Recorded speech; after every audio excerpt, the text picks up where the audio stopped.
সকালবেলায় খেজুরের রস খেতে গিয়ে আজকে যা কাণ্ড হলো, বাপরে বাপ।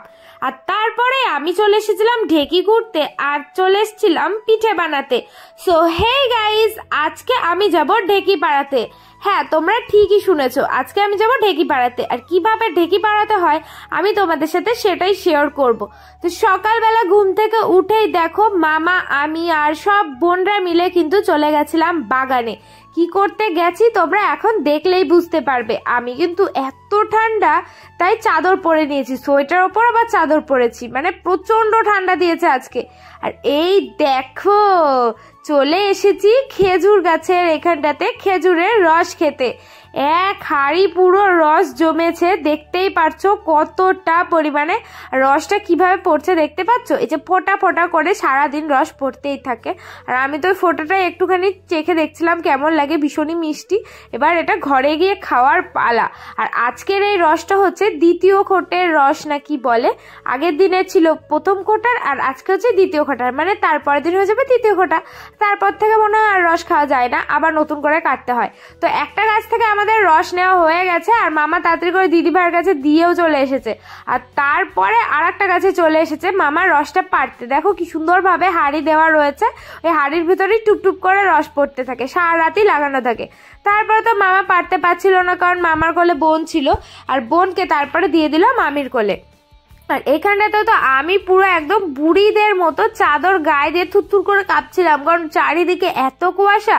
আর রাত্রেবেলা জানো তো বৃষ্টি পড়েছে। এই ঠান্ডা একেতে এত, তারপরে যদি বৃষ্টি হয় আরো জম্মো ঠান্ডা দেয়, তাই না? প্রচন্ড ঠান্ডা ছিল। তো দেখো এই হাঁড়িটাও মামা নামিয়ে নিয়েছে আর এর মধ্যেও কিন্তু অনেকটা পরিমাণে রস জমেছে। আর রসটা অল্পই রয়েছে, কারণ কি বলতো, আমরা আগের দিন রাত্রেবেলাতে রস খেয়েছিলাম আর এই রসটা এখন আমরা সকালবেলা খাবো, কারণ রাত্রেবেলা খাওয়ার একটা আলাদা মজা আর সকালবেলা খাওয়ার আলাদা মজা। আর যদি এটা রোদ হয়ে যায় তখন এটা আবার তারি হয়ে যাবে। তো তারপরে এই হাঁড়িটাও মামা ঘরে নিয়ে যাচ্ছিল আর এখন আমরা সবাই মিলে বসে পড়েছি রস খেতে। মামা কিন্তু গ্লাস নিয়েও চলে এসছে আর এবার এটাকে ছেঁকে ছেঁকে কিন্তু গ্লাসে দিয়ে দিচ্ছে। কি দারুণ লাগছিল দেখতে এরকম খাঁটি খেজুরের রস। কেউ খেয়েছো? কেউ খেয়ে থাকলে আমাকে কিন্তু কমেন্ট করে জানাবে। আমরা কিন্তু একদম নিজেদের গাছের নিজেদের খাঁটি রস খাচ্ছি। অনেকে এর মধ্যে ভেজাল মিশিয়ে দেয়, তো সেসব কথা আমি বাদই দিলাম। আর এখানটাতে মামা দেখো পুরো একদম সেই জুসের মতো সার্ভ করে দিয়েছে আর সবার ফার্স্ট তো আমি নিয়ে নিয়েছি। আর এই রস খেতে কেমন লাগে তোমরা আমার এক্সপ্রেশন দেখলেই বুঝতে পারবে, আর যারা খেয়েছো তারা তো জানো একদম অতুলনীয় লাগে। তারপরে মেশো তো ফার্স্টে ভাবছিল যে নেবে না, তারপরে তো মাসি বলাতে নিল, কারণ এই রস নাকি ছোটবেলায় অনেক খেয়েছে মেশো। মানে যারা গ্রামে থাকো তারা তো জানোই যে খেজুরের রস একটা শীতকালের অন্যতম খাবার। তারপরে মামা সবাইকে দিয়ে দিল আর এখানটাতে তো আমি ফার্স্ট চুমুকটা যখন গালে দিলাম না, ও এত দারুণ টেস্ট, মানে আখের রসের থেকেও ভালো খেতে, এত দারুণ। আমার ভাই তো ফার্স্টে খেতেই চাইছিল না, তারপরে মাসি ওকে বললো যে এটা ফ্রুট জুস খেয়ে দেখ। তারপর তো ও 2 গ্লাস খেয়ে নিয়েছে। আর এখন একটা স্পেশাল জিনিস দিয়ে রস খাবো, মুড়ি দিয়ে। আমি এর আগে কোনোদিনও খাইনি, এই ফার্স্ট টাইম আমি খেজুরের রস খাচ্ছি। আর মা তো গল্প করে মা ছোটবেলায় বহুত খেজুরের রস খেয়েছে, কারণ আমার মা বাড়িতে প্রায় 200টার ওপরে খেজুরের গাছ ছিল আগে। আর বাড়িতেই পাটালি বানানো হতো, বাড়িতেই গুড় বানানো হতো। আর এখন মামা দেখো আমাকে গ্লাসের মধ্যে আবার রস দিয়ে দিয়েছে আর তারপরে দিয়ে দিয়েছে মুড়ি, বললো যে মুড়ির সাথে চুমুক দিয়ে দিয়ে খেতে। মানে 1 গ্লাস কিন্তু আমার আগে খাওয়া হয়ে গেছে। আর খেজুরের রস খাওয়ার পরে এত ঠান্ডা লাগে, বাপরে বাপ, প্রচন্ড ঠান্ডা লাগে। এমনিই তো রসটা এত ঠান্ডা। আমার না এখন এডিটিং করছে আর মনে হচ্ছে এখন যদি খেজুরের রস পেতাম না আমি এখনই খেয়ে নিতাম। তো খেজুরের রস টস খাওয়ার পরে এখানটাতে মেশো নিয়ে এসেছিল পরোটা আর ছোলার ডাল। যেহেতু সোমবার ছিল তাই আমাদের নিরামিষই হয়েছিল। আর দেখো পরোটাটা অনেকক্ষণ ছিল বলে শক্ত হয়ে গেছিল, আমি ছিটতেই পাচ্ছিলাম না। তো পরোটাটা খাওয়ার পরে আমি ঘরে গিয়ে শুয়ে পড়েছিলাম। তারপরে দেখি মামা আমাকে ডাক দিল, কারণ বাইরে দেখি ঢেকি পাড়ানো হচ্ছে। আর আওয়াজ শুনেই তো আমি দৌড় মেরেছিলাম। এখানটাতে মামাই প্রথমে ঢেকি পাড়াচ্ছিল আর দিদিভাই এখানটাতে চালগুলো দিচ্ছিল, মানে এখন ধান ভাঙছি আমরা। আর তারপরে চলে এসেছিলাম আমি।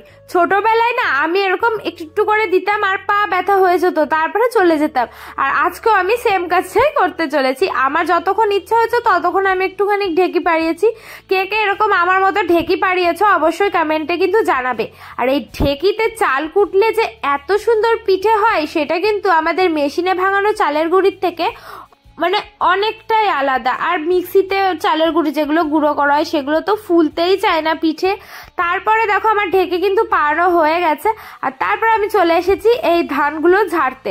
আমি তো এই কুলো দিয়ে কোনোদিনও ঝাড়িনি, এই ফার্স্ট টাইম ঝাড়ছি। আমার এত হাস্যকর লাগছিল। মামা বলছিল যে তুমি এখনো কুলো ঝাড়তে পারো না ভাগ্নি, কি করব? তারপরে দিদিভাই আমাকে একটু একটু করে শিখিয়ে দিচ্ছিল আর আমি সেই রকম ভাবেই করার চেষ্টা করছিলাম। ফার্স্টে দিদিভাই তো শিখিয়ে দিয়েছিল। আর এগুলো তো আমাদের ওখানটাতে হয় না, গ্রামেই এগুলো হয়। আমি কি করেই বা এগুলো জানবো বলো, এই কাজকর্মগুলো আমি তো এর আগে কোনোদিনও করিনি। তো তারপরে কিন্তু আমি ভালো করেই শিখে গেছিলাম অল্প অল্প করে। তো আমি ঝাড়তে ঝাড়তে যে তুষগুলো বেরোচ্ছিল ওগুলো অটোমেটিকই পড়ে যাচ্ছিল। আর তারপরে দিদিভাই বললো যে দেখ আমার কাছ থেকে শিখে নে। আর তারপর তো আমি দাঁড়িয়ে দাঁড়িয়ে দিদিভাইয়ের কুলো ঝাড়াটা দেখছিলাম, সুন্দরভাবে বেশ ঝাড়ছিল। আর এখানটাতে দিদিভাই আর মামা মিলেই সব করছিল।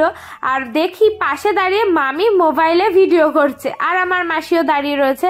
তাই দেখিয়ে দিলাম যে দেখো মামি কিছু না করে মামাকে দিয়েই এখানটাতে ঢেকি পাড়াচ্ছিল। আর দেখো আমরা কিন্তু পুরো একদম ধানটা ভাঙিয়েও নিয়েছি, একদম চাল বেরিয়েও গেছে। এখন এইটাই আমরা পরিষ্কার করে ঝেড়ে নেবো। দেখো কতটা পরিমাণে তুষ বেরিয়েছে দেখতে পাচ্ছ। এই ঢেকি পাড়াতে পাড়াতে আমার তো পেয়ে গেছিল খুবই খিদে। তাই ভাবলাম যে আমি আর দিদিভাই গিয়ে একসাথে খেয়ে নিই। দিদিভাইয়েরও এখানটাতে ঢেকি পাড়ানো হয়ে গেছে আর চলে গেছিলাম খেতে। আর এখানটাতে দেখি মামি রান্না করেছিল মটরশুঁটি দিয়ে ছোলার শাক আর একটা লাউ দিয়ে তরকারি করেছিল। আর তারপরে ঘুমিয়ে পড়েছিলাম দুপুরবেলা।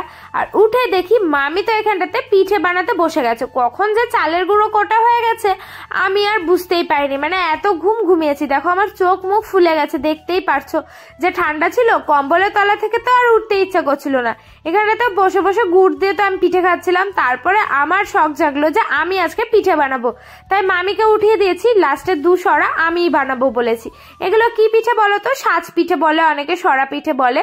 তোমাদের ওখানটাতে কি নামে ডাকা হয় এই পিঠেকে অবশ্যই কিন্তু কমেন্ট করে জানাবে। দেখো আমি কিন্তু সুন্দরভাবে এই গুলিগুলো দিয়ে দিচ্ছিলাম, একটু অল্প অল্পই দিচ্ছিলাম কারণ বেশি ছিল না। আর সবই কমপ্লিট হয়ে গেছিল, গরম গরম বানাচ্ছিল আর সবাই গরম গরম গুড় দিয়ে খেয়ে নিচ্ছিল। দেখো আমি বানাতে বানাতেও কিন্তু পাশ দিয়ে কে যেন এসে একটা পিঠে নিয়ে চলে গেল।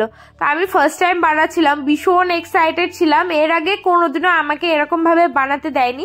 আমার প্রত্যেকবারই ইচ্ছা হতো যে আমি মানে লাস্টের একটা সরা তো দেবই, কিন্তু কেউই দিত না। আর এখন যেহেতু বড় হয়ে গেছি আস্তে আস্তে তো সব কাজকর্ম শিখতে হবে না, কি বলো? তারপরে দেখো আমার পিঠেটা কিন্তু তৈরি হয়ে গেছে। আর এখন আমি এই কাঁচির সাহায্যে পিঠেগুলো তুলে নিচ্ছিলাম। কিছুই না, জাস্ট অল্প একটুখানি নিচে একটু খোঁচা মারলে ওই পিঠেটা পুরোই উঠে আসে। আর তারপরে আমার কিন্তু তোমাদের সাথে গল্প করতে করতে দেখো পুরো একটা সরা পিঠে বানানো হয়ে গেছে। আর এবার আমি যেটুকু গুলি আছে সেইটুকু দিয়ে দেবো। ফার্স্টে তো অল্প অল্প করে দিচ্ছিলাম, যে পুরো যদি না কমপ্লিট হয় তাহলে কি হবে, একটা ফাঁকা থাকবে আর একটা ভরাট থাকবে, কেমন একটা লাগবে না। তাই ফার্স্টে অল্প অল্প করে দিচ্ছিলাম। আর তারপরে দেখলাম অনেকটাই আছে, তাই সেইগুলো আমি কেকে দিয়ে দিয়েছি। আর দেখো আমার কিন্তু পিঠে বানানো রেডি। আর আমার না এত ভালো লাগছিল যে ফার্স্ট বার পিঠে বানিয়ে এত দারুণ পিঠে বানিয়ে দিলাম। আমাদের জানো তো নিয়ম আছে যে নতুন সরাতেই পিঠে বানাতে হয় আর একটা পিঠে উনুনের সামনে রেখে দিতে হয়। আর তারপরে সারা দিন ধরে তো আজকে সবাই গ্রামের প্রায় চাল কুটতে এসেই থাকছে। ভোর 4টের সময় দেখে আওয়াজ হচ্ছে, বাইরে বেরিয়ে দেখি কারা যেন ঢেকি পাড়াতে এসেছিল, মানে চাল কুটতে এসেছিল। তো আর দেখো মামা আবার খেজুর গাছে উঠে পরিষ্কার করতে লেগে গেছে আর হাঁড়িটা পেতে দিয়েছে, কারণ সকালবেলা যেহেতু আমরা রস খেয়েছি আবার রাতে খেতে হবে তো নাকি। তারপরে আমরা রেডি হয়ে গেছি, কারণ আমরা চলে যাব এখন বাড়িতে। আর মাসি দিদিভাই সবাই রেডি হয়ে গেছে, কারণ মাসিরাও বাড়িতে চলে যাবে, কারণ পৌষ মাসে নাকি কারোর বাড়িতে থাকতে নেই, এটাই নিয়ম আছে। তোমাদের এরকম নিয়ম যদি থাকে তাহলে আমাকে একটু কমেন্ট করে জানিও। আর এখানে দেখো আমরা সবাই চলে আসছিলাম বলে আমার মামার ছোট মেয়ে তো কি কান্না জুড়েছিল, বাপরে বাপ, ও প্রচন্ড কেঁদেছিল। তারপর আমরা ওদেরকে থামিয়ে শান্ত করে তাড়াতাড়ি করে টাটা টাটা দিয়ে চলে এসেছিলাম, কারণ ট্রেনের টাইম হয়ে গেছিল। আর এসেই ট্রেনটা আমরা সঙ্গে সঙ্গেই পেয়ে গেছিলাম। তো বন্ধুরা, আজকের আমার এই মকর সংক্রান্তির ভিডিওটা তোমাদের কেমন লাগলো অবশ্যই কমেন্ট করে জানাবে। ভালো লাগলে লাইক শেয়ার করে দেবে। তো আজকের জন্য বাই, দেখা হচ্ছে নেক্সট ভিডিও।